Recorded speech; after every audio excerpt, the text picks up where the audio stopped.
If it is Monday night, it is the Wrestling Forum. Hello, friends. Ridiculously over Anthony Florio sitting in tonight for the Hardcore Pipe. I'm Derek Ferreira. And, well, I don't know what else there is to say except what a difference a year makes, huh?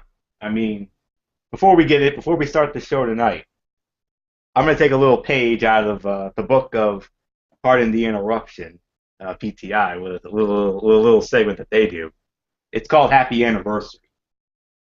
Happy anniversary to World Wrestling Entertainment and the Yes Movement. Because on this day, 1 year ago, WrestleMania 30 took place from the Mercedes-Benz Superdome in New Orleans, Louisiana. Greatest WrestleMania of all time. A perfect 10 show that we rated. And is best known for two things. The Undertaker's streak ending, and most of all, the miracle on Bourbon Street when Daniel Bryan won the WWE World Heavyweight Championship, beating Triple H, Randy Orton, and Batista in a two-match span to do just that. A year ago tonight, Michael Bullock, Dee Woodson, and myself and all members of the Yes Movement had their night. We celebrated Daniel Bryan winning the WWE World Heavyweight Championship. What I'm trying to make is, just moments ago, well, one of our own we're not going to quite call it the miracle on Bourbon Street, but we're going to call it the Lucas Oil Stadium miracle, as for the third time, fifth time overall, but third time in the city of Indianapolis. I don't know what it is about that city, but the city of Indianapolis just put on a national championship game for the ages, a near five-star classic. I want to say about 4.5 to 4.75 is the rating I'm going to give this game. Because, ladies and gentlemen, just moments ago, Michael Fletcher and his Duke Blue Devils captured their fifth national championship as the Duke Blue Devils defeated the Wisconsin Badgers 68-63 to win their fifth national championship. Coach K gets the one for the thumb, and wow, I mean, unbelievable to say the very least. And 2013, we had the summer of hard times that year. A lot of those hard time stories during the summer. 2014 was the year of the underdog because of all those underdog moments. So far, 2015 has been our year. Has been a year for our teams winning championships. I mean, remember, just two short months ago, Michael Bullock and Derek Ferreira and the rest of Patriot Nation were celebrating the New England Patriots winning their first Super Bowl championship in a decade, 10 years. While Fletcher only had to wait a half a decade, only had to wait 5 years. I mean, that's not too long a wait between national championships. But, man, oh man, I mean, Strictly Sports Buddy Bowls, boys. I mean, this is what it's all about. I mean, Bullock, you and Derek got to celebrate the Super Bowl 2 months ago, and now tonight, Michael Fletcher gets his moment in the sun. And don't forget 2 years ago with the Red Sox winning the World Series. Yes, Boston Red Sox winning the World Series, and the Boston Bruins going to the Stanley Cup Finals. And the only big sports moment we had a year ago, of course, was when the New York Rangers made their surprise run to the Stanley Cup Finals, only to lose to the Los Angeles Kings. But and before we move on to the Wrestling Forum, one more note, and that is what a banner day for Michael Fletcher sports-wise. I mean, first his Atlanta Braves defeat the Miami Marlins 2-1 on opening day of the Major League Baseball season, despite making some, I hate to say it, Dinkelberg moves during this offseason, including one that still has me scratching my head up until this point, but we're not even going to get into that. The only way you're going to take the smile off his face is if we have it surgically removed. That's all there is to say about that. That's the only way you're going to get.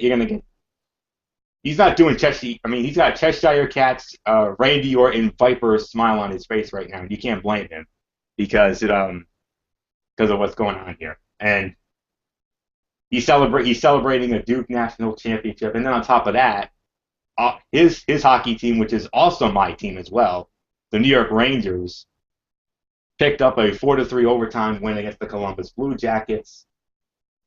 Make that 4 in a row now for the Blue Shirts, 109 points for the Vegas odds maker favorites to win the Stanley Cup. So, And to give you a little heads up, Anthony, 1 point away from clinching the East. And if they win their next game, regardless of what Anaheim does, the New York Rangers will win the President's Trophy. They're 2 points away. My goodness. Wow. It would be their first since 1994. And last time they won the President's Trophy, well, they went on to win a little something called, I don't know, the Stanley Cup. So, oh boy. I mean, you think Michael Fletch is celebrating right now with his Dukies after his Dukies just won the national championship. God forbid, if 2.5 months from now, in this case, I'll be celebrating with him 2.5 months from now if our team, the New York Rangers, does in fact go all the way to win the Stanley Cup. I mean, oh my goodness, what's Fletch going to do on that night if that should happen?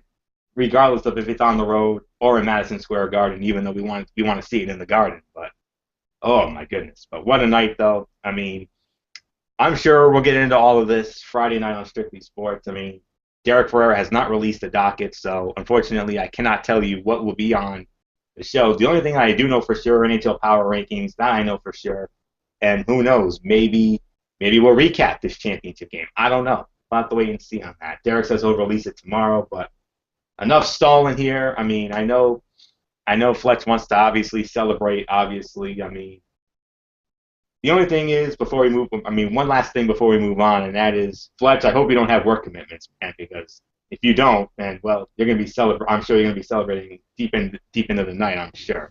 Well, I do have work commitments. However, it's going to be later in the afternoon. It'll probably be around. I actually have to go in at 4 o'clock in the afternoon, but no, I'm definitely going to be celebrating tonight. But I'm going to do it classy with my Coca-Colas. I kind of am a little bit straight edge, but I do dabble a little bit in the alcoholic beverages. But once in a blue moon, I'll do that. But tonight, no, I'm not gonna do it. I'm just in celebration mode, man. I'm still at a loss for words, but we got some wrestling to do, so let's just dive right into Monday Night Raw. Let's go. All right, and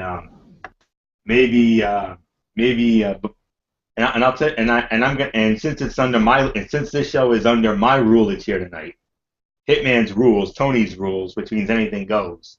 At the end of the show, I'm going to give Michael Fletcher some time to wax poetic about this night. So, Fletcher, you're going to get your chance to you're going to have your one shining moment here tonight. So, we're not going to have just one shining moment. We're going to have two shining moments. Of course, one shining moment, the song that the beautiful song that they play after the national championship, after the tournament is over, and of course, Michael Fletcher. We're going to give him his one shining moment. Reflect on this. First, what we're hoping for, 2 big nights, to say the very least. Hopefully, you got the first one here. So, but hopefully, 2.5 months from now, if it goes according to plan, you won't be celebrating alone, man. I'll be right there with you because of the New York Rangers. So, what a night. So with that said, we're gonna try our best here, but we're gonna move on anyway.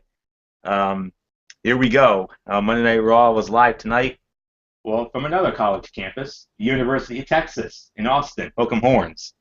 Of course, they're just coming off a big hiring themselves. They just got Shaka Smart as the new head coach, so who knows? Sky's the limit could be for that team. But nonetheless, Raw was live from the Irwin Center on the campus of the University of Texas in Austin. So we started it off in the ring with the WWE World Heavyweight Champion Seth Rollins, along with the Andre the Giant Memorial Battle Royal winner of the Big Show, Corporate Kane, and J&J Security. They cut a promo that was interrupted by Randy Orton.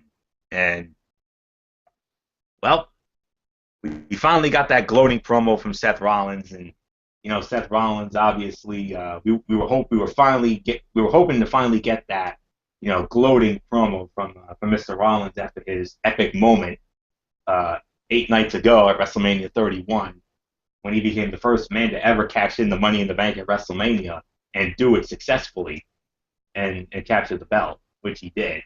And he waxed poetic about that. Big Show had a moment, but they talked about Kane, and to me, Kane was the odd man out here because remember, Seth Rollins won the title at Mania, Big Show won the Andre Battle Royal, and Triple H picked up the big win over Sting.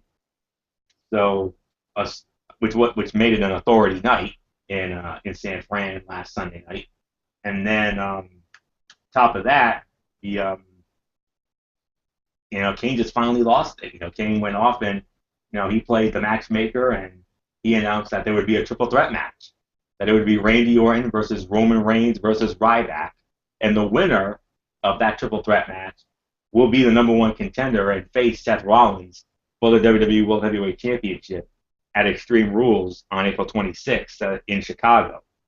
So I thought everybody was great here. I mean, a great gloating heel promo by Rollins. Well done there. Big Show was good as well. Kane, to me, was the star on this one. I liked Kane's body of work on this. And then Orton, doing his thing, which was fun to watch. So, yeah. I thought everybody came out great here. I thought it was a solid opening segment here. And by default, I'd have to say it was the segment of the night because I don't really recall any other in-ring segments because I think it was pretty much wrestling heavy after that. So by default, it's the segment of the night for my end. So with that said, I'm going to throw it up to my partner in crime in the Yes Movement and our resident phenom, Michael Bullock. 1 year later, 1 year removed from the Miracle on Bourbon Street. So Michael Bullock, your thoughts on this opening segment? 1 year removed from our moment in the sun. Yes, thank you very much, Ridiculously Over Anthony Florio, and the president of the Rhode Island chapter of the Yes Movement. Yes, this is the Phenom and the vice president of the Rhode Island chapter Yes Movement, Mike Bullock here for another edition of the Wrestling Forum. 1 year ago, we had this, you and me and everybody else in the Yes Movement, Florio, we were celebrating Daniel Bryan becoming the WWE World Heavyweight Champion, and, of course, beating Triple H, of course, before that, so... yeah, it was a big night for the Yes Movement. So, yeah, as far as the segment goes, I thought this was a good segment to start off the show, of course. Seth Rollins, finally getting the gloat like he is. But, of course, Randy Orton basically comes out and says, of course, he once again brings up that sick RKO that we saw back at WrestleMania 31 with what he did to Seth Rollins. And Rollins then basically says, you know what, your problem is that you're a guy who always sees things like that the glass is half empty and that Orton's nothing more than a whiny little complainer. Orton says, you know what, I'm not complaining, I'm just telling it like it is, and that he deserves a shot at the titles. And then he's like, so, how about it, Mr. Director of Operations, referring to Kane? Or do we need a few minutes for Kane to basically call Mommy and Daddy? Referring to Triple H and Stephanie McMahon. Of course, they weren't there tonight. And then Kane's like, you know what? I demand respect, and there are other stars that are worthy of consideration. So, you know what? Tonight we're going to have ourselves a triple threat match. Roman Reigns versus Randy Orton versus Ryback, and whoever wins that will go on to face Seth Rollins for the WWE World Heavyweight Championship. And also, prior to their triple threat match, all three of them would be in singles competition, and that Orton's Orton's match is going to be against Kane. So. So that's pretty much all I can say on this segment. So with that being said, I'm going to toss it off to our resident Viper and very excited Blue Devils fan, Michael Fletcher, for his thoughts on this segment. Fletcher, I know you're exciting, but you're going to have to take some time to calm down and talk about this segment. So do that Orton thing I like. But then again, do that Orton thing because... hey, you're in a celebratory mood tonight. Give it to us one time, man. Well, I'll give it to you in a few minutes. This is a crazy night. I don't know how good I'm gonna be here with you guys because, like I said, I'm watching my Duke Blue Devils literally cutting down the net right now, and I'm trying to hold it all together. This is a dream come true for me. But no, I mean the segment was excellent. I'll admit that. I mean it was very strong.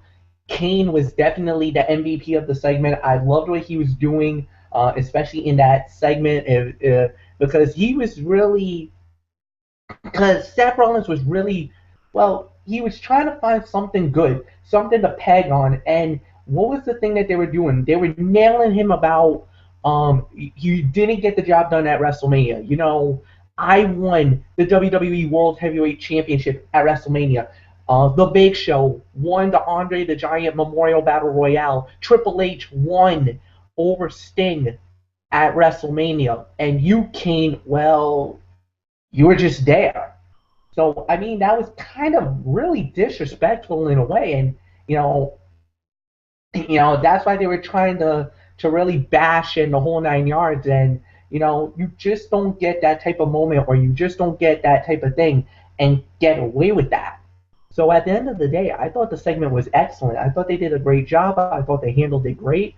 I loved what Orton was doing to try to peg Kane to push him to make a better decision, and he was really trying to feed the monster, and the monster bit the bait. But he kind of went through the roof and really started playing, hardball with Randy Orton. But at the end of the day, I thought this was a great segment. I enjoyed every minute of it. I thought they did a great job. And it was a great way to start Monday Night Raw. I totally agree with you, Anthony Florio. By default, this was the non-wrestling segment of the night, to say the very least. But I was very happy with the way that it started. So yes, let's move on. All right, move on we will. And speaking of Randy Orton was then put in an immediate match. Kane also announced that the three men who would be in the triple threat match would also be in individual matches prior to it. And first up, of course, was Randy Orton, as he went up against Kane one-on-one. Winner of the match in 6 minutes and 20 seconds via disqualification. It was Randy Orton. Michael Bullock, your thoughts on Orton and Kane's matchup here? All right. When it comes to this one, I'm gonna have to say 1 to maybe 1.25 stars. I mean, there was some alright action, but it was just too short for my liking. And of course, we had, that quote-unquote DQ finish, or cop-out finish, is what we like to call here at the Wrestling Forum. And of course, you know how much I love cop-out finishes. Yeah, right. Yeah. So, it was just there. Really, nothing that really amazed me. So 1 to 1.25 stars, but I'm leaning more towards 1 star. If I'm going to be quite honest. I mean, it was just way too short, and haven't we seen this match before between these two? I mean that's the other thing too. So Fletcher, it's yours.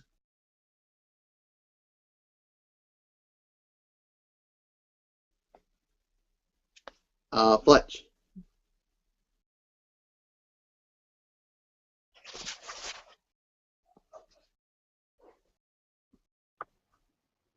Fletcher. I don't know. I guess I'm just gonna toss it to you right now, Florio. Yeah. I agree with you on the rating there, Bullock. I'm going to give it 1 to 1.25 stars myself.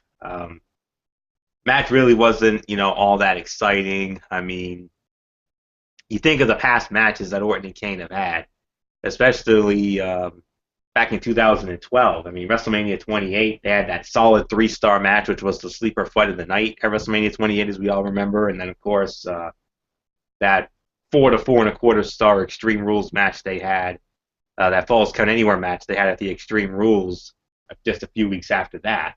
But this match was nothing of that caliber. And, your typical corporate Kane match, I mean, he had a great promo segment, he did, but this fight here really wasn't, all that was cracked up to be. Unfortunately, I'm going to have to put this as one of my worst fights of the night. I'm not going to call it the worst fight of the night, but it's definitely one of the worst fights of the night. my guess is maybe Fletcher's on. Oh, okay, we got Fletcher back. So, Michael Fletcher, your thoughts on the Orton Kane fight? Yeah, I agree. It was a 1.5 star fight. It was a DQ finish. I mean, it was a cop out finish. I understand. Um, you kind of had a feeling that the fight wasn't gonna go the way that we wanted it to go, because they wanted to put some pressure on Randy Orton, beat him up a little bit, weaken him. Because remember, supposedly later in the night he has to fight again, so you want to try to wear him down, try to any way you can, and that's how the way it was turning out. But at the end of the day, you just have to deal with what you got and play the way you have to play, and so. Orton definitely looked like it was going to be a struggle and a brawl, but it ended up being something a little better. But Duke, I mean, for Kane, he didn't really, he did a decent fight. I mean, it's not your typical big man fight, whatever, but it was just a fight we expected, a fight that's traditionally what you would know, and it was really nothing more special or nothing amazing about it. But at the end of the day, we'll just have to go from there and just say whatever is whatever. Orton definitely looked good, but like I said, he's got another fight to go. So with that said, we just move on. And Anthony, it's your next fight.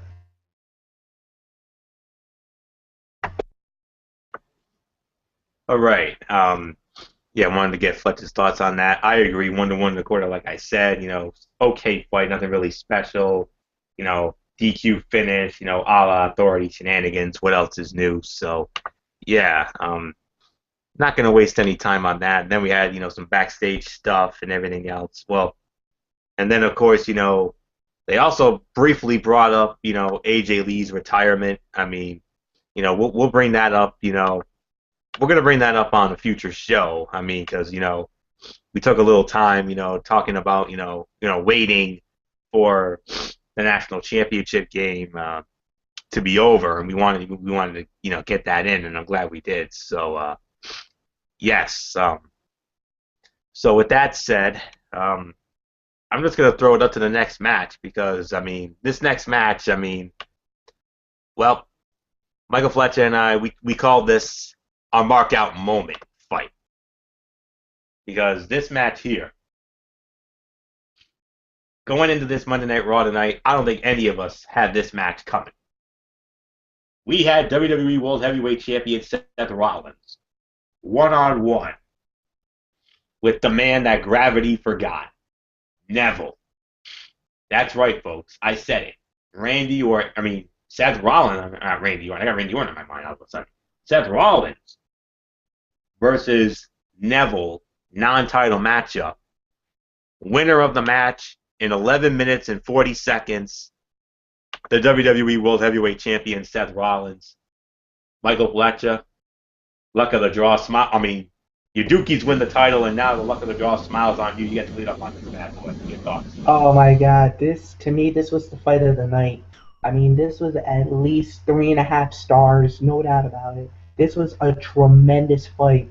I don't think you could have not fought a better fight. And we were always talking about, when you start out in WWE, normally they give you done enhancement talents and they let you glorify and whatever. But no, for Adrian Neville, for the man that gravity forgot, they literally threw him into the lion's den, into the fire tonight, and he went up against the WWE heavyweight champion of the world in Seth Rollins, and they absolutely tore the house down in Austin, Texas tonight.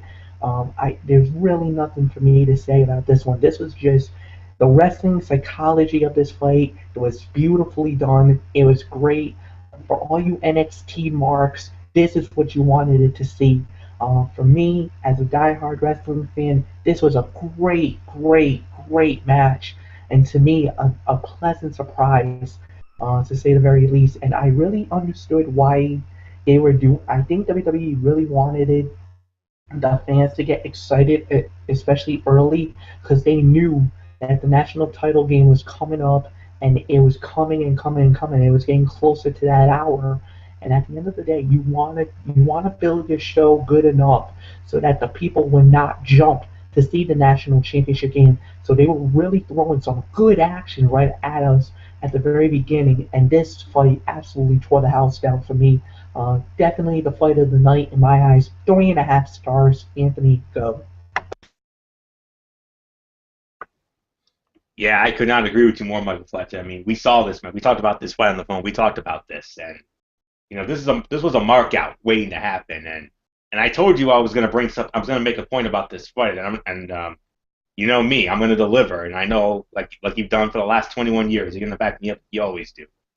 I told Michael Fletcher this, and Michael Bullock, you're hearing this for the first time, and all of you fans out there as well. When Fletcher and I talked about this fight, I want to make this point. I want to make it here and now and to the point here. This was only Adrian Neville's second match in World Wrestling Entertainment, correct? Second match?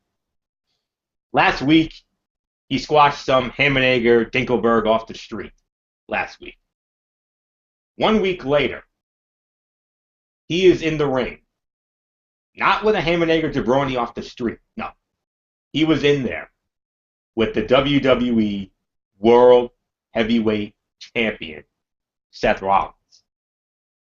Second match in, and you're in there against the champion of the world. They must really be high on this young man's body of work, and why not? I mean, if you haven't seen NXT, I mean, now you know why. 2 matches in, he's in there against the champion of the world, and there you go. And Seth Rollins, and Fletcher told me that Seth Rollins and Adrian Neville met in NXT, some time ago, and he rated that fight about 3.5. Well, he gave it more like 3.5 to 4, and I can see why, because these two put on a great match here tonight. If they could do what they did in about 12 minutes time and get 3.5 stars, and here comes another statement that I told Fletch, and I said in the near future, this could be a pay-per-view main event waiting to happen. Could you imagine if they put these two in a pay-per-view main event for the WWE World Heavyweight Championship? You're looking at a possible 5-star classic right there, folks, based on these two guys' body of work. Wow. That was an incredible match. And there's nothing left to say here, boys, except this was indeed, well, you definitely have to consider it the fight of the night. There's another match that I thought also makes an argument for the fight of the night because of the body of work of that match. And I was very much impressed with that. And it's because of that, now that I think about it, I'm going to do something very rare here. I'm actually going to call this the co-fight of the night. I thought there was another match that I thought was just as good to be the fight of the night based on the body of work. This is a 3.5-star match. At worst, 3.25. I'm giving it between 3.25 to 3.5 stars because that's the rating I told Fletcher I was going to give it when I talked to him. When we watched this match earlier. I mean, what a match it was, and you heard the chants of NXT, NXT, NXT. Adrian Neville is the real deal, my friends. And I think within the next couple of years or so, I think Adrian Neville will be a future WWE World Heavyweight Champion. I strongly feel that in my heart of hearts because this young man can go, and this young man is fun to watch. A 287-day run as NXT Heavyweight Champion, only to get upstaged by Sami Zayn in that 5-star classic back in December.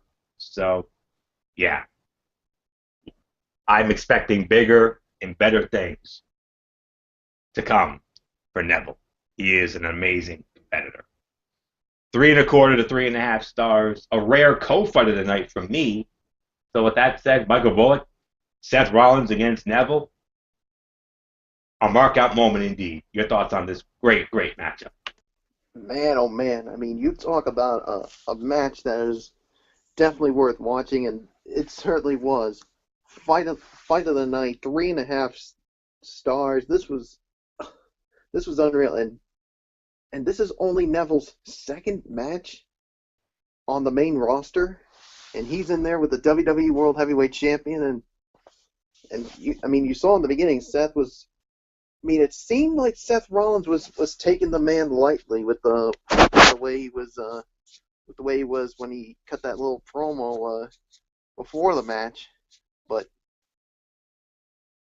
but this guy's the real deal, Adrian Neville. I mean, he didn't have that 287-day run as the NXT champion. I mean, this guy's the real deal.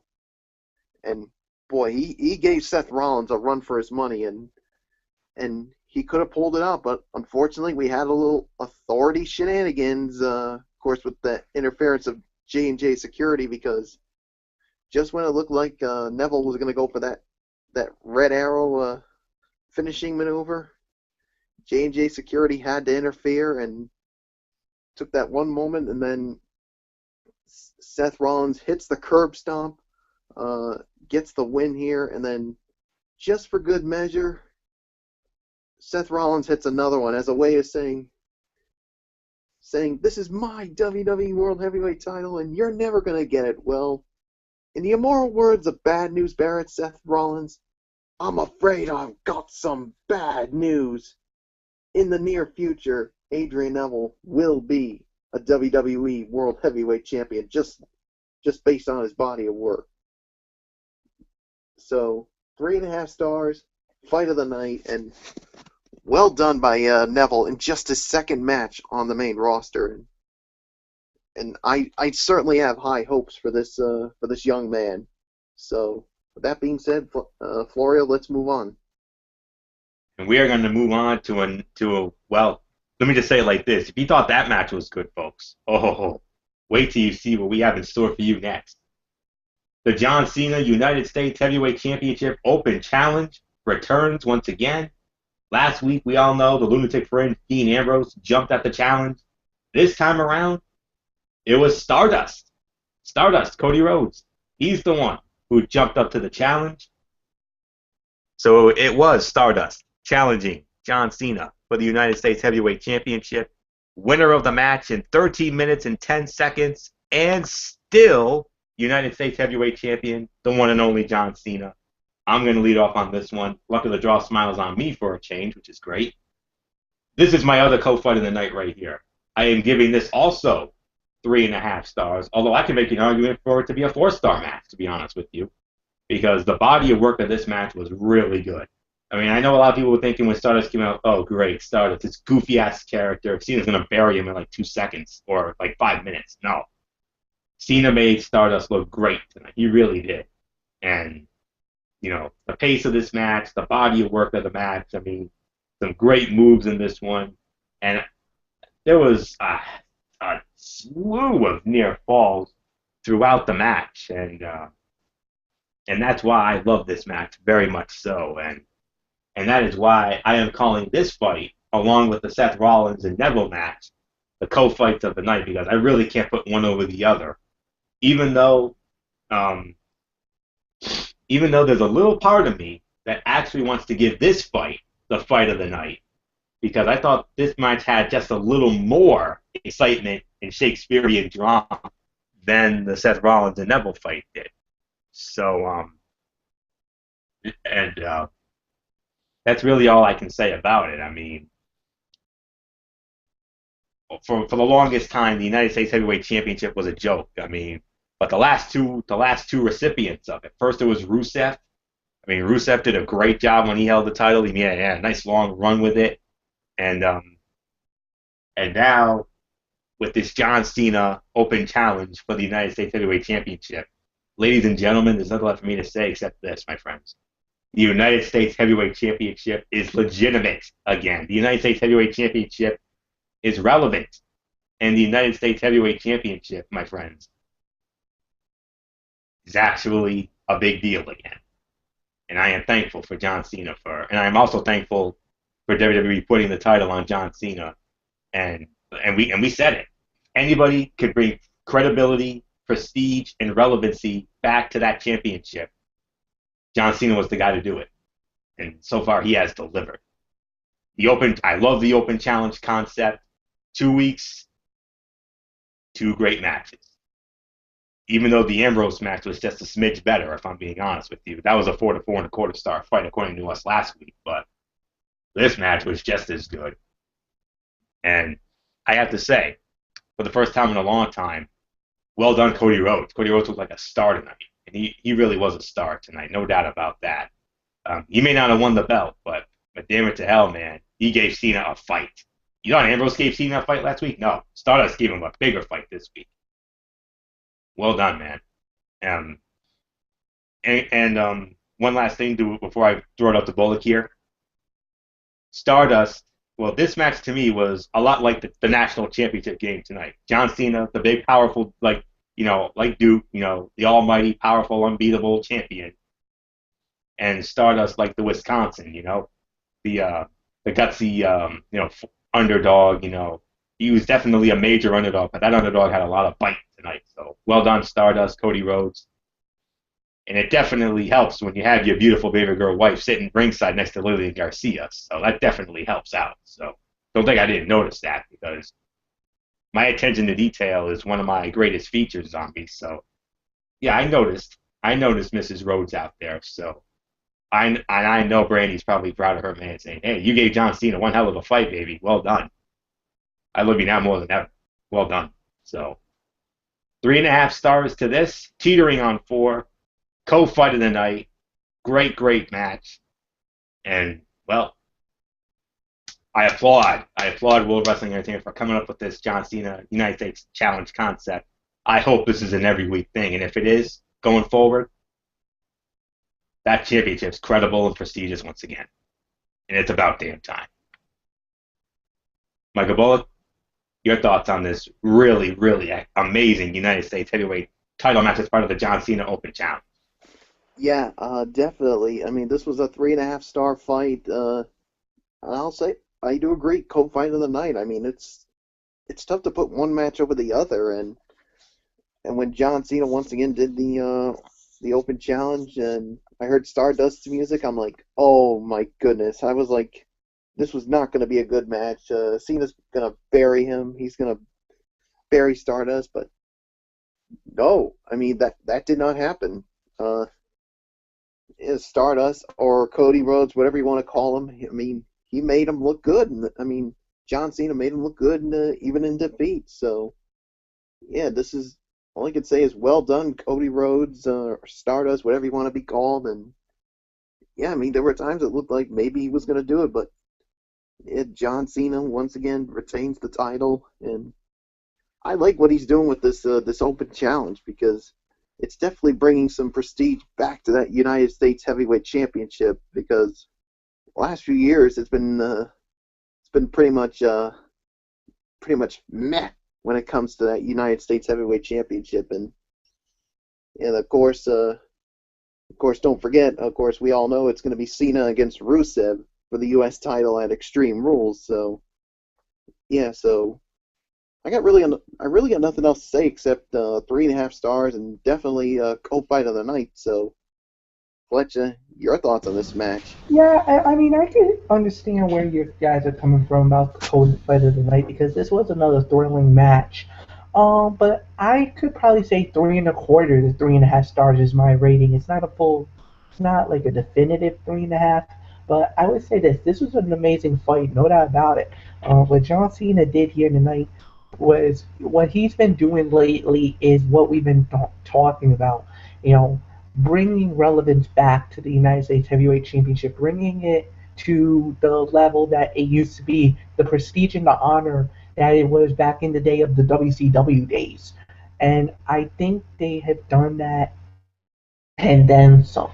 And I mean, I really am impressed with the way that they really handled the business of the WWE's United States Heavyweight title situation. And I love the fact that Cena is a fighting champion, and it's really bringing the relevance back.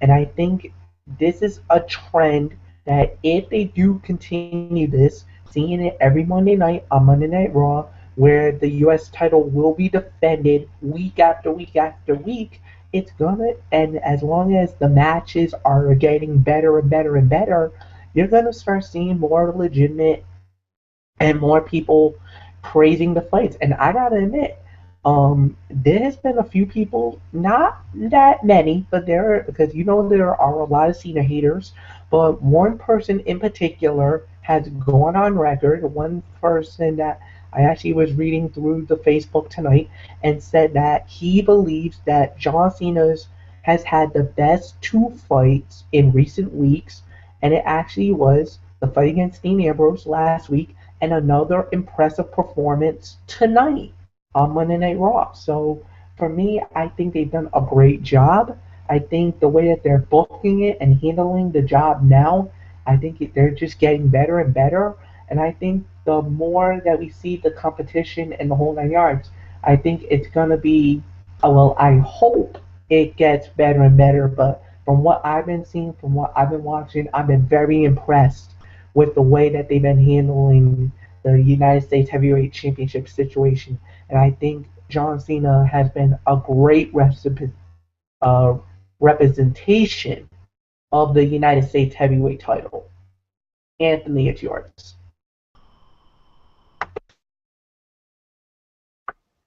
All right. With that, we move on, and well, I got a question for you guys. Are you ready for some hot Divas tag team action? Well, we certainly were, and we had just that. Hot Divas tag team action indeed. It was the Bella Twins going up against the team of Paige and Naomi. The winners of the match in an even 5 minutes.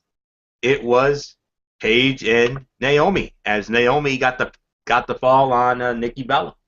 So with that said, Michael Bullock, your thoughts on this Diva tag team matchup?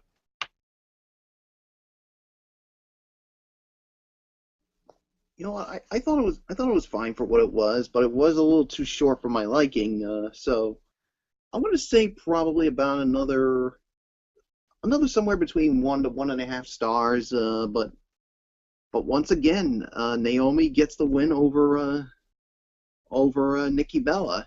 I mean, she definitely makes a case to be the #1 contender for the Divas Championship, but of course, as you saw during the show, I mean, you saw the other divas back there with the director of operations, Kane, and both are claiming that their stake to wanting to challenge Nikki Bella for the Divas Championship, and Kane's all like, all right, we're gonna have ourselves a Divas Battle Royal next week to determine the #1 contender for the Divas Championship. So yeah, we'll have to wait and see how that goes, but yeah, but you heard it here first. Naomi's winning that battle royal because, I mean, with the way she's won the last 2 matches over the Divas champion, I think Naomi's gonna win it and get her shot at the Divas title.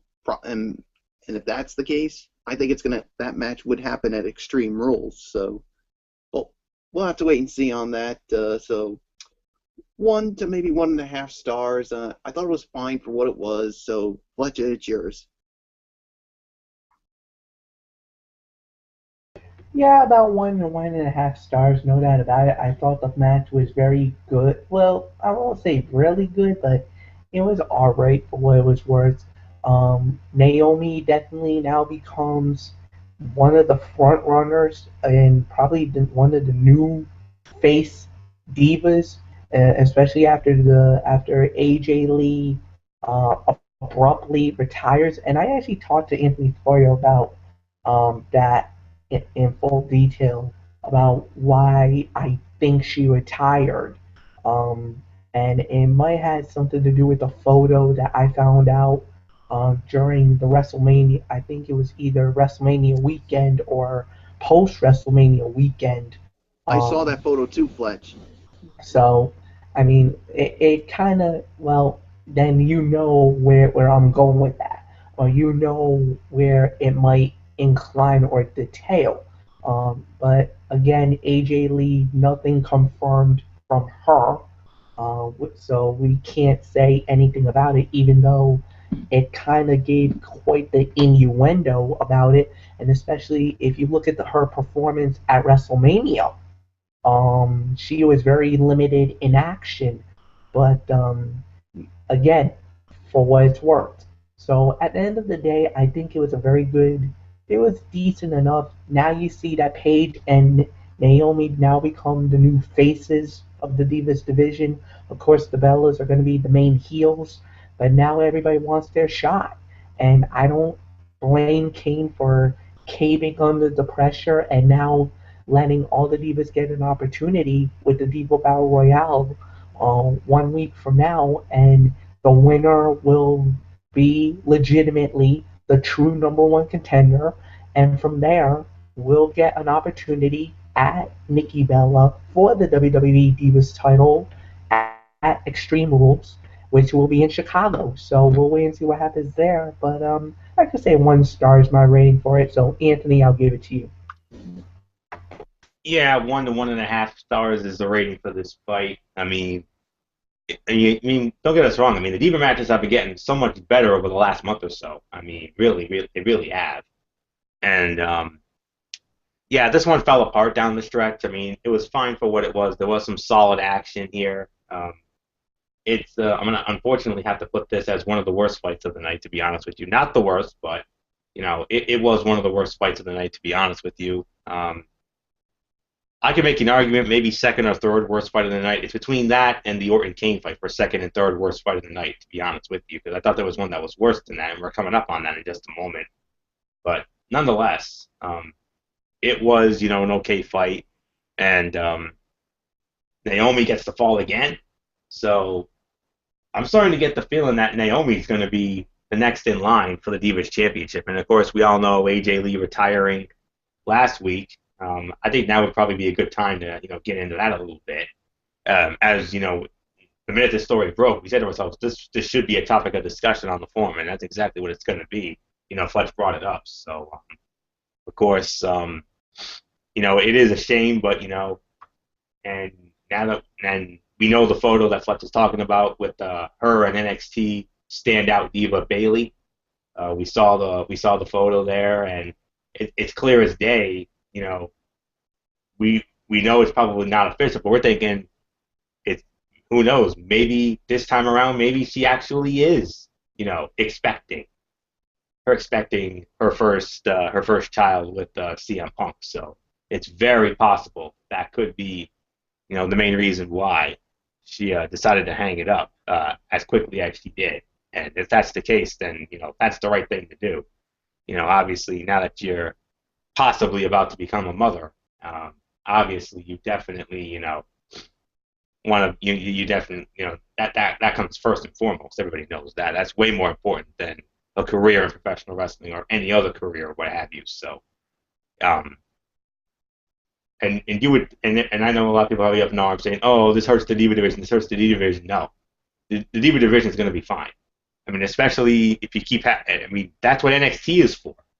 I mean, we have all these future NXT standouts that are on the verge of the main roster. Charlotte first and foremost, and of course, and Bayley. I mean, there's no doubt we'll see Bayley in the near future. She's going to get the call up in the future, I believe.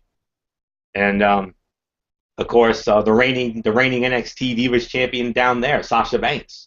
I mean, we're going to see her at some point. And I even saw a fan sign in the crowd during the show tonight saying, "We want Sasha Banks." Well, don't worry, my friend. You're gonna see Sasha Banks soon enough. Trust me. I know she'll be there. And Carmella, and Becky Lynch, and all the and of course my personal favorite NXT diva, Alexa Bliss. I mean, I really can't wait to see her. So that's that. I mean, when Alexa Bliss comes in, you thought Derek Ferrero was excited. When Derek was marking out when Paige came in. That's nothing compared to what I'm gonna do the minute Alexa. My two favorites, Alexa Bliss and the other being Charlotte. So yeah, those are the two that I'm waiting for. I know Charlotte will be there first and foremost, and rightly so. But don't worry, my friends. AJ may be gone. Another talented, another insanely talented diva who has left the ranks of World Wrestling Entertainment. Joining the likes of Trish Stratus and Lita and Mickie James and Victoria. Molly Holly, Jazz, Jacqueline, Beth Phoenix. I mean, I could go on, and obviously now AJ Lee. But don't forget, you still got Naomi, you still got Natalya, and the Bellas who have gotten so much better. So, yeah. But let's talk about faces of the division. Everybody knows the Bellas are the face of that division. Everyone knows that. And until Nikki Bella coughs up that Divas Championship, whenever that is, my mind cannot be changed. So, Diva Battle Royal next week. Fletch alluded to it. I'm glad you brought that up. Kane in a backstage segment, made that match official.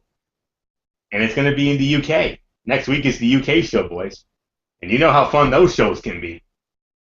Oh boy, we're going to have a lot of fun talking about that show next Monday night here on the Wrestling Forum. Recapping the craziness that is the London Monday Night Raws.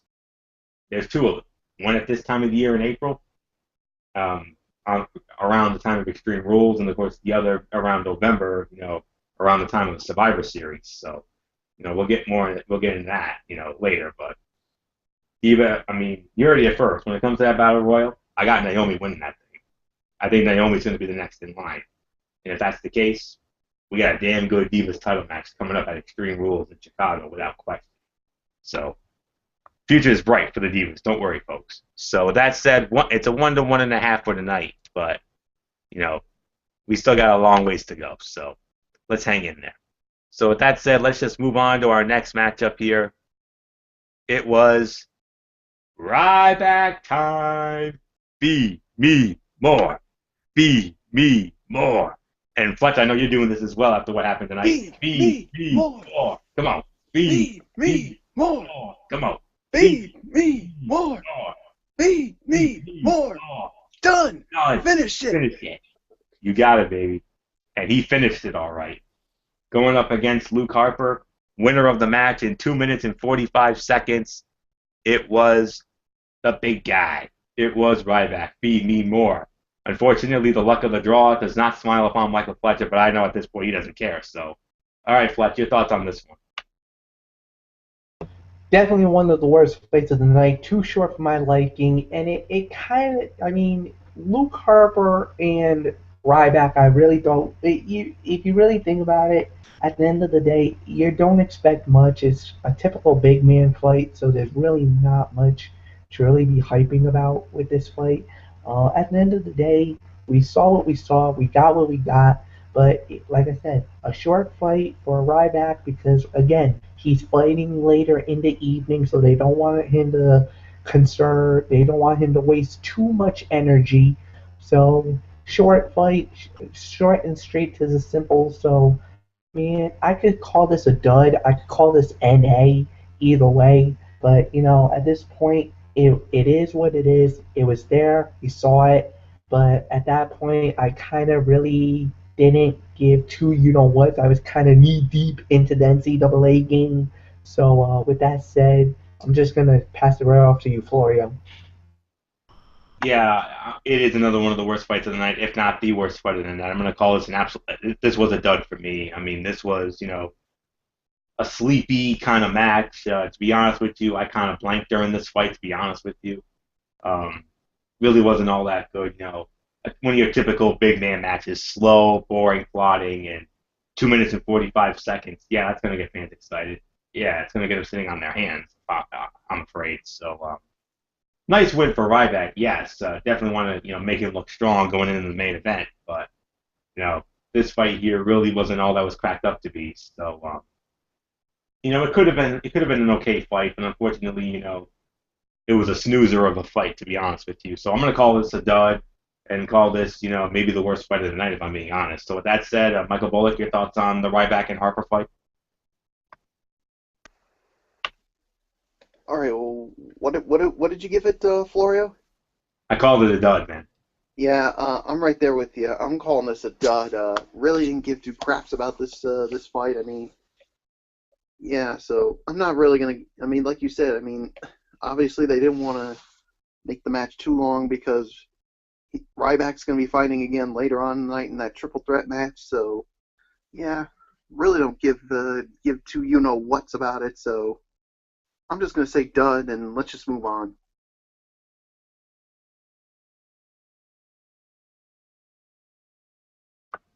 All right, let's move on to our next matchup here. It was tag team action. It was the Lucha Dragons, Kalisto and Sin Cara, going up against Biggie Langston and Xavier. Lucha.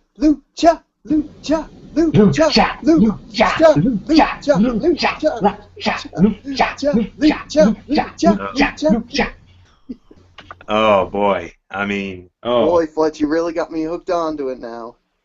oh boy, what a night indeed.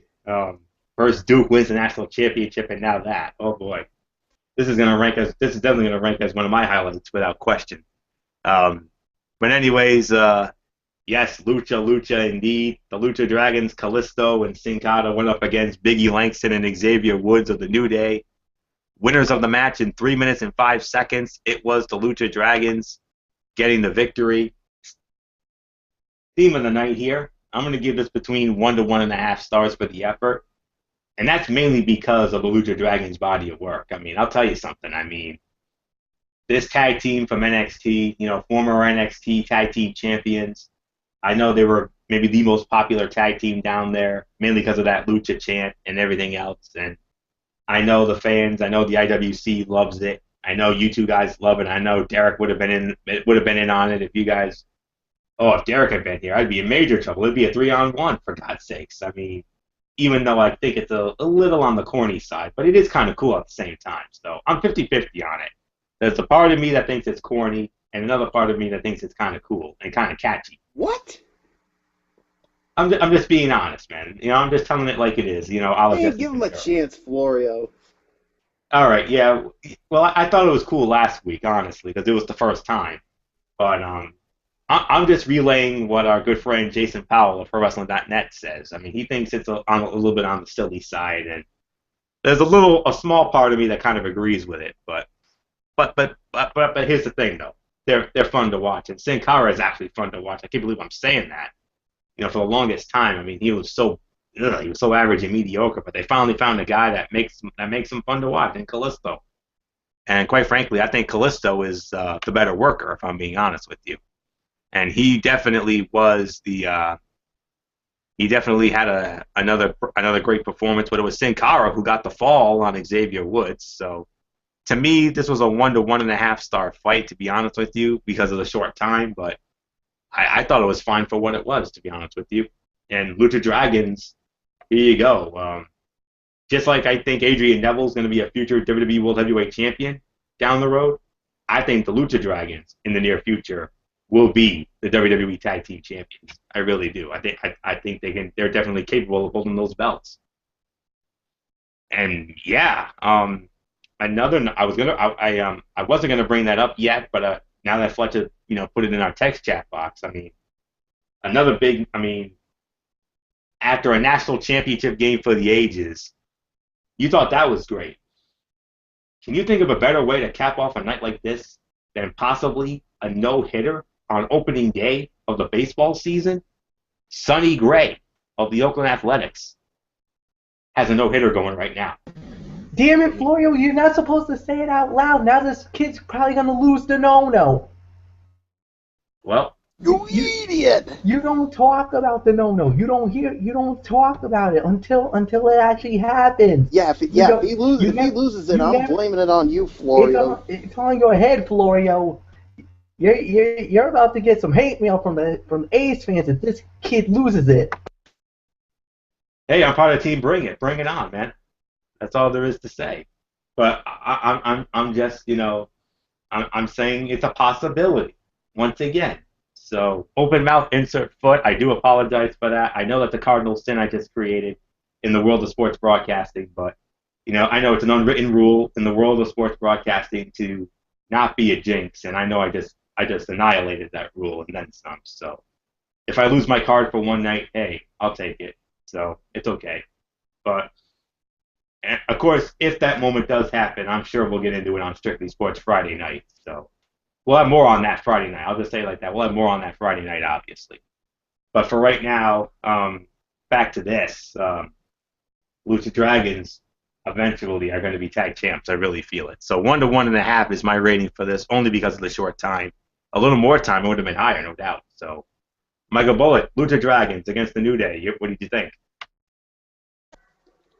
Yeah, I do agree. It was a 1 to 1.5 star fight. I mean, yeah, it was short, but in that short amount of time, I mean, I really enjoyed it. I mean, especially, the Lucha Dragons, first 2 weeks on the main roster they've been very impressive. I mean, they got the win last week in the well, they got the pinfall victory in the 8-man tag team match last week, and and now, of course, getting the win over the New Day.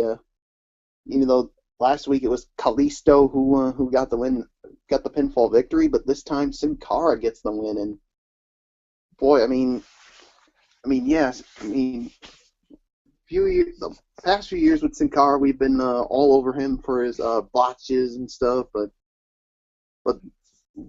I think the WWE did the right thing by pairing him with Kalisto, and like I said, somewhere down the line, these two are going to be tag team champions. I just love their body of work, and yeah, so really got nothing else to say except 1 to 1.5 stars. And Fletcher, I know we did this already, but please join me in doing this again. Lucha, Lucha, Lucha, Lucha, Lucha, Lucha, Lucha. I give it to you, Fletch. There's really nothing to say, man. The Lucha Dragons have caught my eye. They've been catching my eye, especially in the NXT, and they did it again tonight. They absolutely surprised. Yeah, it's a 1-star fight because when you're dealing with the New Day, and they've been getting pretty. I'll admit it.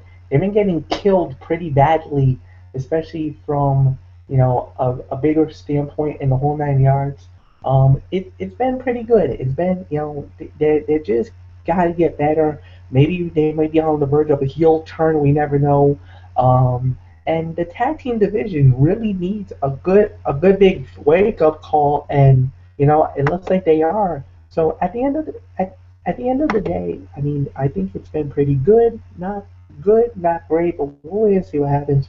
Like I said, the Lucha Dragons is just scratching the surface, and I think they're going to get better and better in the weeks and months to come. And like I said, I think right now they're on the timetable where they could be the next.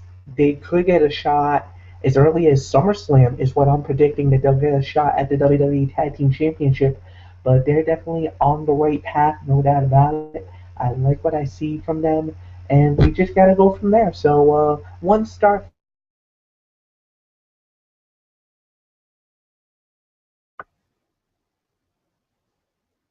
Yeah, it sounds like Flex was saying it was about a 1-star fight on that one. So yeah, fine for what it was. So with that said, we're just gonna move on to our next matchup here on the forum. Here, it was Roman Reigns 1-on-1 with the Big Show.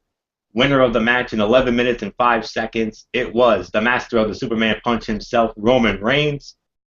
Michael Bullock, your thoughts on Roman Reigns against the Big Show?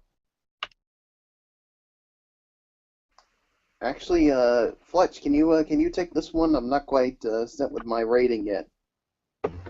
All right. It was your typical big man fight. The Big Show and Roman Reigns for the 20 bajillionth time. So I think we all kind of was like, okay, we all know how this plays out. Typical slow man fight and everything else. It was good. It did get a lot of time. What did you say, Floyd? Over 11 minutes? Like 11:20 is what you said? So, that was definitely very impressive. For the most part, I really thought that they were not going to give them that much time because remember, Roman had a fight later in the night, but they really pushed them to the limit. So, that kind of gave me a feeling about how the main event was going to turn out. But at the end of the day, it was a good fight. I could give it at least maybe 1.5 to 2 stars is my rating for it. So Anthony, I give it to you. I'm actually going to give this about 2.25 to 2.5 stars, to be honest with you on this. I thought it was a solid matchup here.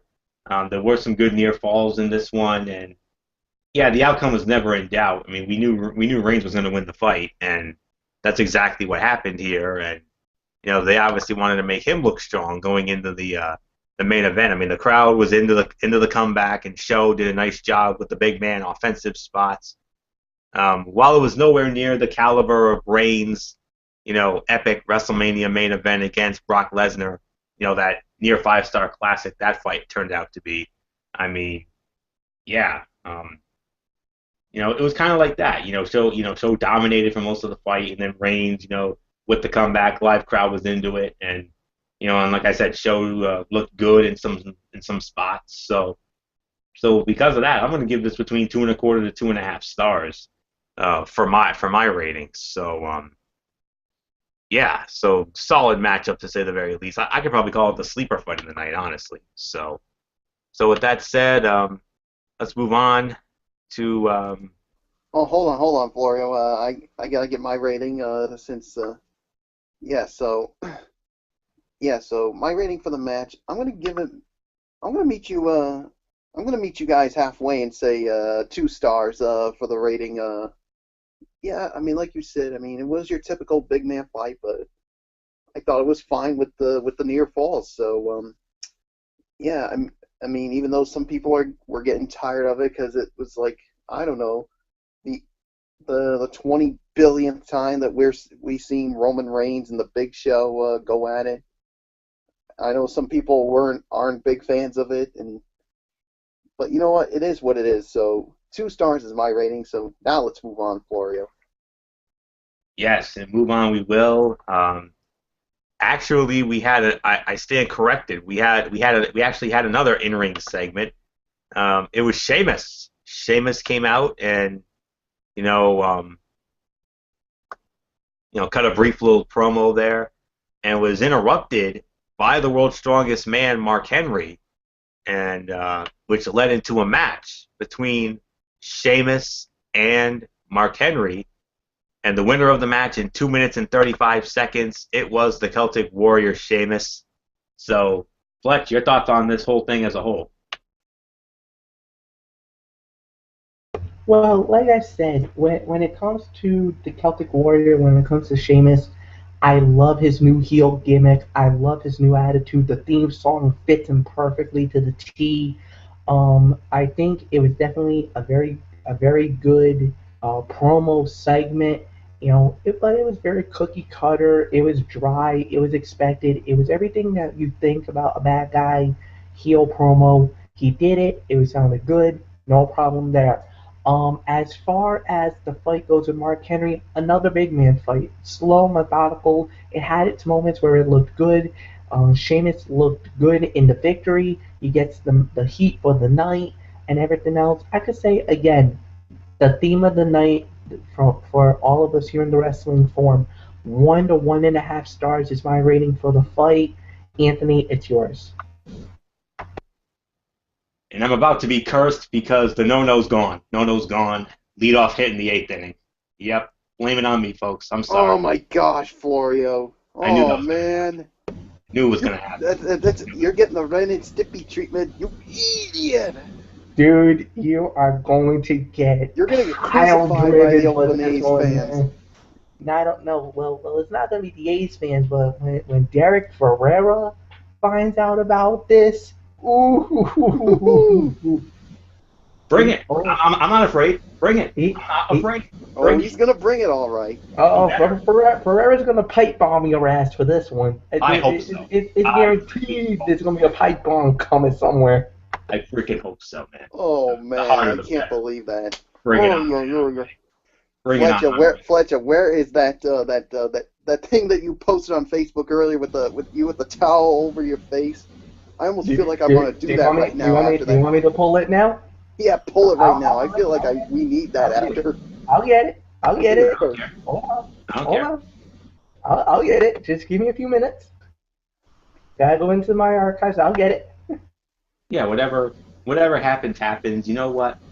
I mean, it was an unintentional goof on my part. I mean, hey, we're all entitled to a botchamania moment in our lifetime, man.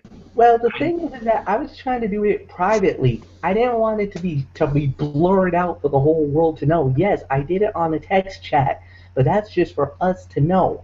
But technically, I saved my rear end by not putting it out there for the whole world to know. And then the next thing you know, you had to piggyback off it, and that's why I was trying to stop you. Say, Florio, no, don't do it. And then you had to say it. I'm like, you idiot, man! You don't blow it for the kid now.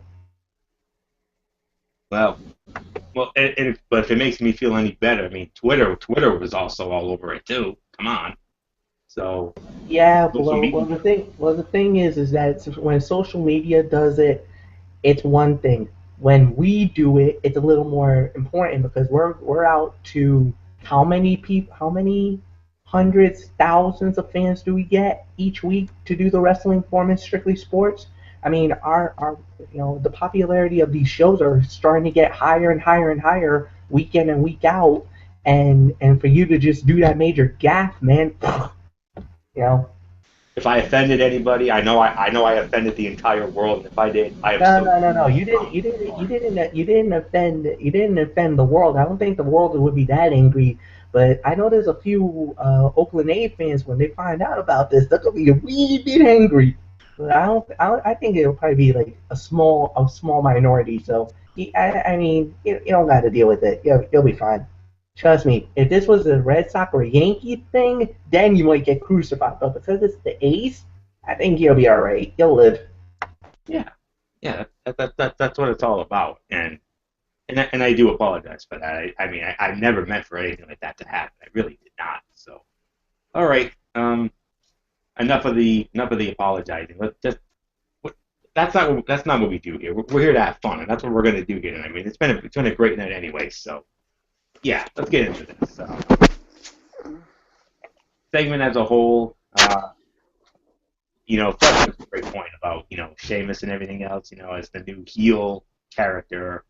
I mean, definitely a lot like Sheamus when he first came in to the company several years back during the summer of 2009 when he debuted on ECW and dominated over there, and retired Jamie Noble and the guy that shocked the world and beat John Cena for the title at the TLC in San Antonio. I mean, I'll still never forget my facial expression when I read Michael Fletcher's blog. He did a blog about it, and when I read that blog and when I read that Sheamus won the belt, I'm like, huh? I'm like, wow. I mean, that's exactly what I did. But nonetheless, the look is. I mean, he looks amazing. He looks in such great shape. And remember that tag team match we were supposed to have last Thursday night on SmackDown with Sheamus and Bad News Barrett against Daniel Bryan and Dolph Ziggler? We had that false advertising and ended up being Bryan and Sheamus one-on-one. Well, we'll try it again, folks. Tag team match: Bryan and Ziggler against Sheamus and Barrett. Hopefully they do it this time. And God forbid, I mean, you thought my little goof up here tonight was one thing, but if WWE does another false advertising move, Michael Bullock, we know who to blame for this one. Our buddy, Mr. McMagma. Come on. Mr. McMagma. Yeah, buddy. So, yeah. So with that said, this fight to me, this was another dud for me. I mean, it was basically squash match for Sheamus. Sheamus basically squashed the man 2.5 minutes. I mean, another snoozer of a fight, to be honest with you. But hey, Sheamus looks great, and it was also announced, and I know I'm not going to get in trouble for this. They announced that Daniel Bryan is going to defend the Intercontinental Heavyweight Championship at Extreme Rules against the former champion, Bad News Barrett. So there you go, Bryan Barrett IC title match at the Extreme Rules pay-per-view. So yeah, I mean, definitely shaping up to be a really good card, to say the very least, for Chicago. So this was a dud for me. So I think you guys already went. So Not me. Bullock, did you? Oh, Bullock, I'm sorry. I'm still trying to recover from my goof. So Bullock, your thoughts on this? Yeah, yeah, the promo, I like it, especially, I mean, I like it with Sheamus as the heel. I mean, I like his new entrance, but dang, the look, I mean, the look, I mean, I still don't like it. I mean, it looks horrible the way he is, and you could even hear the crowd chanting, "You look stupid. You look stupid." Yeah, but I love it. I mean, it sort of reminds me of when he first came up in ECW, and then of course, when he came to Raw, when he retired Jamie Noble, he of course then won the WWE Championship over John Cena, and I was still super shocked when that happened. And then of course that awesome match he had with Triple H at WrestleMania 26. And Fletcher, I know you remember that one with Triple H and Sheamus. I mean, that was a damn good match between those two.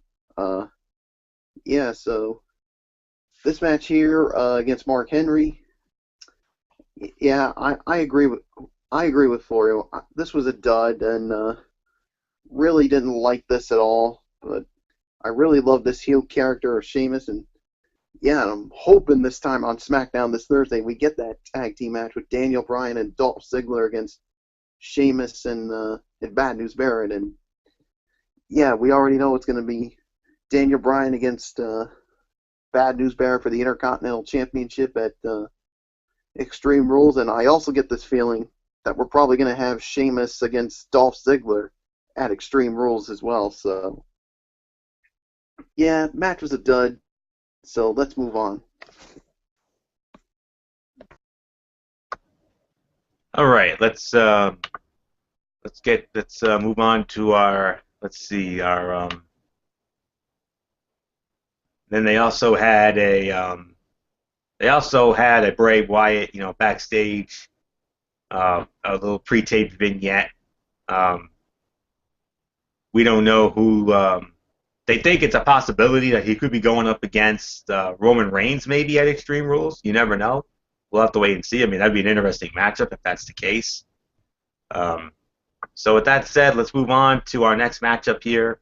It was The Miz, one-on-one with Damien Mizdow, winner of the match. In an even 5 minutes, it was the Awesome One himself. It was The Miz.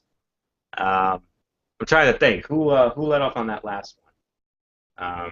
Oh, yeah, I think it was... Your turn, Florio. Oh, yeah, it's my turn on this one. I'm going to give this a solid 2 stars for the effort. I mean, it was an okay match. I mean, I would have liked to have seen this thing get a little more time. But, for the time it got, it was good for what it was. I mean, this thing's far from over. I could see another match going down maybe at Extreme Rules. I don't know. That's my possibility. But nonetheless, Mizdow looked good here. I mean, both men looked fine.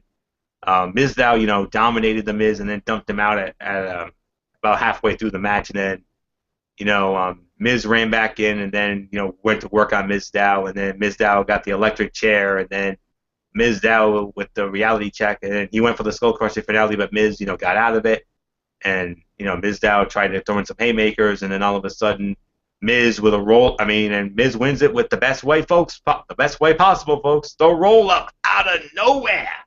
And for good measure, the vintage Jesse Ventura heel move, pulling the tights and getting the win. You know where that came from. So I had to do it. So that's why I'm giving it 2 stars. I mean, I could have given it 2.5, but I'm giving it 2 stars because it was one of those cheap wins. I mean, it's a shame, but did you really expect them to hit a home run their first time out? I didn't. So, yeah, but I think we're gonna get this again in Extreme Rules. That's my guess. So, I'm giving this a solid 2. That's the best I can give it. So, maybe 1.5, about 1.5 to 2. So, with that said, Bullock, your thoughts on Miz and Mizdow here? Yeah, I'm gonna give this 1.5 stars. I mean, the cop out finish. I mean, with the roll up and the pull of the tights, really killed it. But the match, I thought it was fine for what it was. So, yeah, maybe we can get another match between them at Extreme Rules. Maybe, if not on the main card, maybe on the kickoff show. But we'll have to wait and see on that. But 1.5 stars is my rating. Fletcher, it's yours. Yes, 1.5 stars is my rating as well. Solid match, nothing amazing. Florio, I think it's time for the main event of the evening. Let's go. Yes, it is time for the main event of the evening. Can't come soon enough after my little Dinkelberg moment here tonight. So, with that said, here we go. Dinkelberg. Yep, I had a Dinkelberg moment here tonight, folks. Triple threat match. Number 1 contender for the WWE World Heavyweight Championship. It was Randy Orton versus Roman Reigns versus Ryback. winner of the match in 5 minutes and 15 seconds, and the now number one contender for the WWE World Heavyweight Championship is the Viper, Randy Orton. And there it is. Michael Fletcher at long last gives us the Randy Orton moment. So, with that said, Michael Bullock, your thoughts on the main event? All right, main event. I thought it was fine for what it was. I mean, it really wasn't anything special. So I'm gonna give this about maybe another 1.5 stars for the effort. But yes, Randy Orton gets the win. He is your new number one contender for the WWE World Heavyweight Championship. But just as he's getting ready to celebrate, Seth Rollins hits the curb stomp on him. So, and then he starts gloating. Yeah, Fletcher's like, "No, Seth Rollins, how could you do this to me?" Well, here's the thing, Fletch. He likes to gloat, and he doesn't care about anybody but himself, the championship, and the authority. And of course, you know how we feel about that. Yeah, right. Yeah, no, Fletcher. Yeah, when it comes to that. So, yep, so it's now official. Randy Orton, Seth Rollins for the WWE World Heavyweight Championship at Extreme Rules. And, yeah, so who knows? Could this possibly top the match they had at WrestleMania? We'll have to wait and see on that. But I know we're still about a few weeks away, but I get this feeling Seth Rollins is going to win that match and retain the title, and you know why? Authority shenanigans. Yeah, that's how I feel about it. And yes, I'll do it again for you, Fletch. When it comes to that happening, no. So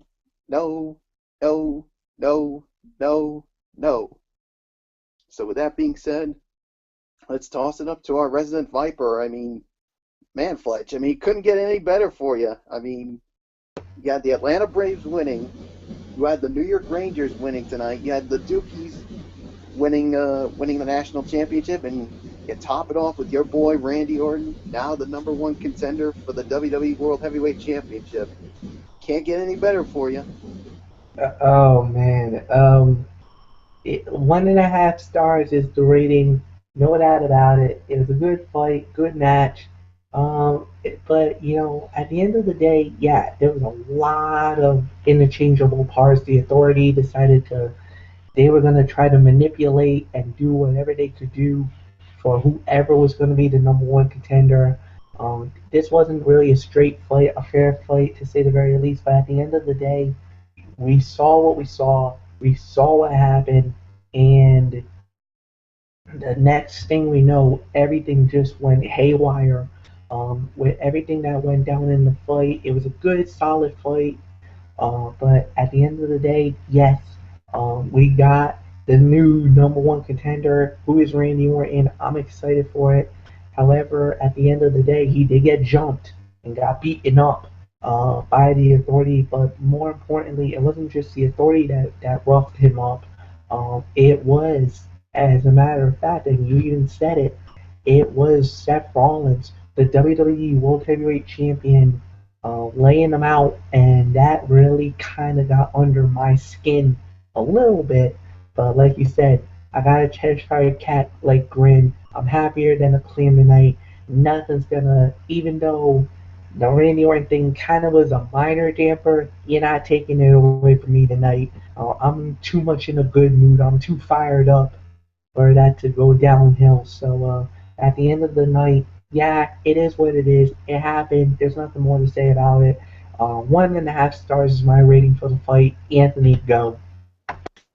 Yeah, 1.5 stars for the main event. I mean, it was a forgettable main event, to be honest with you, but the finish was strong, though. I mean, everybody came out, a winner here. I mean, Orton looked, obviously, I mean, come on. This is another match that we knew that the outcome was never in question. I mean, it was obvious from that moment, from the moment Rollins won the belt at WrestleMania, that his first official title defense was going to be obviously against Randy Orton. Orton never got his rematch from a year ago when he coughed up the belts to Daniel Bryan, even though it was Dave Batista who tapped out and basically cost him the belts, but on this night a year ago. But still, I mean, Orton finally gets his one-on-one rematch, and oh boy, fellas, think about this. I mean, you thought the WrestleMania match was good. Just imagine what this fight's going to be like. I mean, it's going to be an extreme stipulation. After all, it's Extreme Rules, for God's sakes. So, I don't know. We'll have to wait and see what they decide to do with it. But nonetheless, as I think about it, I mean, Ryback looked strong and was then distracted when Orton, pulling an ultimate opportunist, if you will, hits the RKO for the win. Ryback got protected. Reigns got protected. So, yeah, all in all, it was a win-win for everybody, even though the match was, rather nah. So, excuse me. So with that said, it's a 1.5, and yeah. So with that said, overall thoughts on the show tonight. Trying to think who. Oh yeah, I think Fletcher's up on this one, correct? Yeah, Fletcher does. All right, Mike, your overall thoughts on the show tonight? I thought it was all right. It wasn't as good as last week's Monday Night Raw. Let's all agree with that. To me, there was too many 1 and 1.5 star fights. There wasn't really anything amazing about the show. The promo segments were decent. They were good. 2 fights really stood out. Adrian Neville and Seth Rollins and John Cena versus Cody Rhodes or Stardust. I mean, whatever.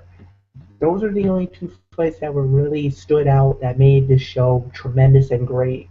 And then you had all the other fights were either too short for our likings, didn't really give us the meat and potatoes as we would claim. And at the end of the night, it ended with us having decent matches, nothing amazing. So for that, I can only give it between 5 and 6 out of 10 tonight. That's my official rating. 5 to 6 is my official rating for this Monday Night Raw. Like I said, there was too many matches that were either near the dud status or 1 to 1.5. I mean, I'm not going to penalize them really hardcore because I thought that the show, that at least the promos were decent enough, and then the 2 fights just blew our minds, and it really saved us from crapping it all the way to a below average. So I think this was more like a 50-50 show than anything else. But, it's understandable because remember, last week when we had, they're just coming off of a major WrestleMania. The night after Mania was awesome. So this was kind of, normally we talk about cool down fights. This was a cool down week for the WWE. Heck, look at what happened. No Daniel Bryan, no Triple H, no Stephanie.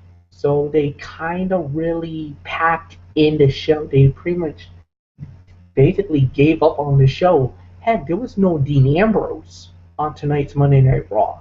So I mean, you kind of have a feeling like this was not going to be your A level show. So unfortunately tonight, they kind of stranded some of the bigger names, and like you saw, it definitely hurted, and you saw the end result. So to me, that's what we saw. That's what it is. Sorry, guys. I could say about 5 to 6 is my rating for tonight. So with that said, Anthony, it's yours. I'm leaning more towards 6 out of 10 if I'm being honest with you, because I mean everything was fine, and you mentioned there was no Daniel Bryan, you mentioned there was no Hunter, no Steph, Dolph Ziggler. Dolph Ziggler wasn't on the show either. I'm sure I'm now that I think about it, I don't recall seeing Ziggler on the show tonight either, and that definitely killed as well. And yeah, little lack of star power, but you still had your big guns, you still had your Rollins, you still had your Cena, and everything else. But Yeah. Of course, the two matches that stood out, everybody knows it. Seth Rollins against Adrian Neville, and of course the United States Heavyweight Championship match with John Cena and Stardust. And those were the two that really stood out. I mean, Reigns and Big Show, was a solid fight. That was a sleeper fight of the night for me. All the other fights, were just there, and the segments were fine for what they were. And Michael Bullock told me this, the other night when we had our little chat after Strictly Sports. Um, he said that, and I quote, Florio, I think this is going to be one of those back to reality editions of Monday Night Raw, and I hate to say it, but he was right. This was a back to reality show. I mean, coming off the heels of a WrestleMania 31 for the ages, as which will forever rank as one of the greatest WrestleManias of all time, if not the greatest WrestleMania of all time, based on the body of work. And of course, the Monday Night Raw the night after, because of that rabid IWC crowd. Um, but this time around, I mean, the crowd in Austin, had a couple of IWC moments, if I'm being honest. And well, if you think that crowd was jacked tonight, just imagine what that crowd's going to be like next Monday night in the UK. And who knows? Maybe our friend and super fan Daniel Luttrell, maybe he'll be there. You never know. So we'll have to find it. We'll have to look into that. But for right now, for me, for my taste, I'm going to be a little more lenient here. I'm going to give it a 6 out of 10, and it's mainly because of those two great matches, the Rollins-Neville fight and the Cena-Stardust fight. Those were the two matches that really stood out for this edition of Monday Night Raw tonight. So, card for Extreme Rules as of now. You've got Seth Rollins versus Randy Orton for the WWE World Heavyweight Championship, John Cena versus Rusev for the United States Heavyweight Championship, and Daniel Bryan versus Bad News Barrett for the Intercontinental Heavyweight Championship. Other matches that we think will be expected. I'm thinking maybe Dean Ambrose against Luke Harper. I think that's definitely looking more and more likely. They're saying maybe a possibility of a matchup between Roman Reigns and Bray Wyatt. I mean, that would be an interesting matchup. I would like to see that. I'm sure you guys would too. Maybe something with Dolph Ziggler and Sheamus. I don't know. We'll see. And not sure what the plans are for the tag belts as of now. And for the Divas, you have to assume that they'll probably most likely be Nikki Bella against Naomi. So that's pretty much how I see that playing out. So, but we still have a few weeks. We got about less than 3 weeks. Because it's not till the 26th in Chicago at the Allstate Arena, formerly the Rosemont Horizon. So, oh boy, that's going to be a fun ass show. I can't wait. I mean, the card's already. I mean, you already got 3 fight of the night contenders already here. So with that said, a 6 out of 10 for my taste. So, Michael Bullock, your thoughts on this back to reality Monday Night Raw as you so predicted the other night? Yes, I did. Anthony Florio and I had a chat after Strictly Sports, and I told him I had this bad feeling that it was going to be a back to reality edition of Monday Night Raw, and lo and behold, I was correct on that. 6 out of 10 is my rating, and like you said, because of those two fights, I mean, those two big fights with Cena and Stardust and Rollins and Neville, that's the only reason why I'm giving it 6 out of 10. And of course, some of the other matches we gave it to somewhere between 1 to 1.5, and of course you also had some dud matches as well. So it's because of all that I'm giving it a 6 out of 10. So, and yeah, next week Monday Night Raw coming from the UK. Hopefully that's going to be a good show, but we'll have to wait and see on that. So, really got nothing else to say except let's put a bow on this show, Florio. Yeah, let's put a bow on this show indeed, and can't come soon enough, especially after my Dinkelberg moment tonight. So yeah. Before we get into my shout-outs, I would like to apologize for my major goof up tonight. I know I committed a cardinal sin of sports broadcasting, and I do humbly apologize for that, and I promise you it will never ever happen again. I promise you. If something like that comes up in the text chat box, I'm going to keep my mouth shut this time. I promise you on that. So yeah. So with that said, we're going to put an end to this show.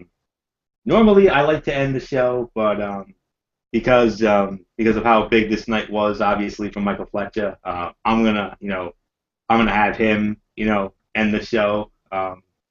So I'm going to start it off with the shout-outs, and then I'm going to go to Bullock, and then we're going to have Fletch take us home, and because it was a big night for him to say the very least. So, all right. So with that said, let's get into our shout-outs here.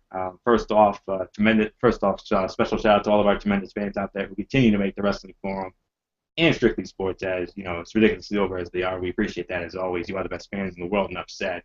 And if you're still tuning in, especially after my goof tonight, you really are the best fans in the world. Enough said on that. Of course, Dee Woodson and the family. The first family is Strictly Sports, obviously, first and foremost. Matt Ward, Jason Hicksonbaugh, Daniel Ochel from the UK. Maybe he'll be at that show next week. You never know. And, of course, Derek Ferrera going to join us tonight because of the championship game, and rightly so. Hopefully we'll have him back Friday night for Strictly Sports. And then from there, Megan Silva, the First Lady of the Wrestling Forum, Kaiser Butler, the First Lady of Strictly Sports, and then, of course, the rest of our crew, Tommy Souza, Eric Carrier, Al Braderson, Rob Parsons, and last but certainly not least, a very special happy birthday to our good friend Jimmy Alden. He celebrated a birthday today, so happy birthday, Jimmy Alden, on behalf of all of us here at the Wrestling Forum and Strictly Sports. And, I did have a Facebook message with him some time ago, and one day, and who knows, maybe, I'm thinking maybe May 1st, since it'll be the night before the biggest fight in the history of boxing with Floyd Mayweather and Manny Pacquiao. He wants to come on the show and actually give his thoughts on that fight. So hopefully we can make that work and get him on for that May 1st show. Because I know that's probably going to be the docket alone right there. So hope we definitely want to get him on the show. And he says he definitely wants to come on around the time of the Mayweather-Pacquiao fight. So we'll definitely, hopefully, make that happen. So once again, happy birthday, Jimmy Alden, from all of us here at the Forum and Strictly Sports. And we hope you and yours had a great day, and we hope to have you on very soon. So that's going to do it, of course. And then, of course, don't forget Friday night, Strictly Sports. No docket as of now. Derek says he'll have it up sometime tomorrow. And, keep an eye on it. And I do want to share a quote before I throw it to Michael Bullock. This is from the Strictly Sports Facebook page. In February, Michael Bullock and I got our moment when the New England Patriots won Super Bowl 49. Tonight, Michael Fletcher got his moment with Duke winning the NCAA tournament. Let's pray that Anthony Florio gets his moment with the New York Rangers, Chicago Bulls, or Buffalo Bills winning a championship. Buffalo Bills never going to happen. Chicago Bulls, well, it depends on if Derrick Rose, not only gets healthy but stays healthy, God forbid. But the most likely out of those three, very obvious, the New York Rangers, and let's just hope that this will be our year. Whereas last year it damn sure should have been our year, but authority shenanigans, obviously trump that. But this time around, since the Rangers are the betting line favorites to win the Stanley Cup this time around, oh boy, that's all I can say on that. Let's hope and pray that the wrong from last year gets righted in a big way this year. So keep the faith, my friends. If we book them, they will come, and I still believe that. That's gonna be our motto throughout this whole thing. Remember that motto. So yeah, Friday night, Strictly Sports, probably around 10:30 or so. Hopefully Derek will be here. And the only thing on the docket that I can think of, NHL Power Rankings, mostly, since we did the NBA last week, and of course, maybe we'll talk about the national championship game. I'm sure. I don't know. But Derek will have a docket up tomorrow. So that'll do it for me. So until Friday night for Strictly Sports, it is ridiculously over. Anthony Flores saying, the routine, everybody. Thumbs up. Talk to you later. Yeah. Throw it up 14-4 style. Have a great rest of the week, everybody. And bye for now, my friends. God bless. Be good to each other. So with that said, Michael Bullock, let's get your shout-outs and then throw it up to Fletch for his one shining moment. All right. Of course, we want to thank all of you for listening to us tonight for another edition of the Wrestling Forum. Of course, shout out to all of our tremendous fans and viewers out there who support our shows, whether it's this or Strictly Sports. It doesn't matter. We really appreciate it. And shout outs, of course, to our super fans, Dee Woodson, Kevin Woodson, Matt Ward, and Jason Hicksonbaugh. Of course, shout outs to our friends from our high school days. Of course, Jimmy Alden. Happy birthday to you, Jimmy Alden. Hopefully you had a really great day today. So, yes, of course, also goes to, yes, of course, Jimmy Alden, Al Britterson, Rob Parsons, Tom Souza, uh, First Lady of the Wrestling Forum, Megan Silva, First Lady of Strictly Sports, Kaisa Butler, and of course, shout out to Derek Ferrera, couldn't be with us because of the national championship game. And yeah, that's pretty much going to do it for me. I'll save the rest of my shout outs Friday night on Strictly Sports. So until then, this is the Phenom and the Vice President of the Rhode Island chapter of the Yes Movement, Mike Bullock, saying thank you all so much for listening. And of course, you all know the routine. Thumbs up. Talk to you later. Yeah. Throw it up Fortune 4 style. Have a great rest of the week, everybody. And I'll see you guys Friday night for Strictly Sports. So good night. God bless and be good to each other. So with that being said, Fletcher, take us home. Indeed. It's been a banner night. It's been one heck of a night. And I don't know how I can do this. First off, I do want to say thank you to all the great fans who watch this wrestling forum. Please like the video, leave a comment at the bottom. You know, show some love to Anthony Florio. Show some love to the Tone 25 on. You know, go on his, like him on Twitter, like him on his Facebook. Definitely show some love for him. Show some love also to Derek Ferrera, you know, on the sports blog, his Facebook, his Twitter, Wrestling Forum page, Strictly Sports page. Of course, you got my contacts, RaceFan95 on YouTube, my Facebook, my Twitter. Please, you know, like it, request it, whatever you can do. As always, to all my friends from my junior high school days, happy birthday, Jimmy Alden. Much love to your brother. 2184 crew, I love you guys as always. I'll see you guys tomorrow. Well, most of you guys tomorrow. And I'm just at a loss for words, guys. Normally, I would be, you know, going through about a lot of things, but this is one night that I'm never going to forget. The Duke Blue Devils, and I know a lot of people are talking about how bad the referees were, which they were. I'm not going to deny that, and I know we're probably going to get into that on Friday night as well. But at the end of the day, I mean, it's as thrilling as it can get, and it's as amazing as it can be to know that my team, the Duke Blue Devils, probably the biggest villains in college basketball history, and we're national champions again, man. I mean, there's really nothing else to say about it. It's a thrilling moment. It's an awesome moment. 5 years in the making, and Indianapolis. I don't know what it is about Indy, man, but every time Duke is there in Indianapolis and it's Final Four, good things tend to happen, man, and it happened again. It's a magical ride. Coach K now tied with the second most national titles along with Adolph Rupp, and I think a lot of people can say, you know, there's going to be that argument now. Is he the greatest college basketball coach of all time? John Wooden won 10 titles, but the road that Coach K had to go through, you know, back in the day when he won his first title in '91, he had to go through 64 teams, well, 63 teams to get to the title. This time around, it was 67 other teams that wanted the shot at the national championship. So, I mean, the roads don't get easy. And even the journey that they had to go through to get to where they were is never easy. So, I'll probably have a lot to say about it on Friday night. And yes, I will be on this Friday night, no doubt about it.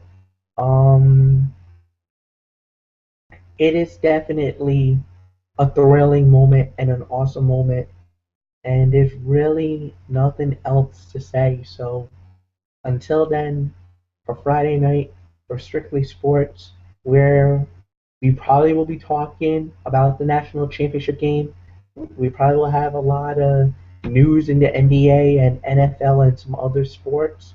And of course, the NHL Power Rankings will be our biggest forefront right now. So with that said, you know the routine. For the guys, they always do thumbs up, talk to you later, yeah, throw it up, Fortune 4 style, bye for now. But for me, and I've always done this, hugs and hand pounds. We out. Good night. Duke's the national champions, baby. Yes, yes, yes. So long for now.